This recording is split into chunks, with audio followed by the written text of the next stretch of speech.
Usain Bolt once said, I trained for years to run 9 seconds, and yet people give up when they don't see results in 2 months. Success isn't a sprint, it's a marathon. It's about consistent effort, hard work, and unwavering belief in yourself.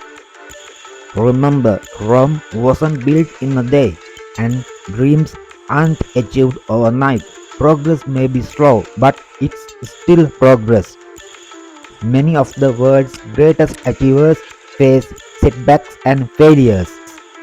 They didn't let short-term disappointments deter them from their long-term goals. So stay patient, stay committed, keep moving forward, one step at a time. Believe in yourself and your dreams. Keep pushing, keep believing, and watch your dreams become a reality.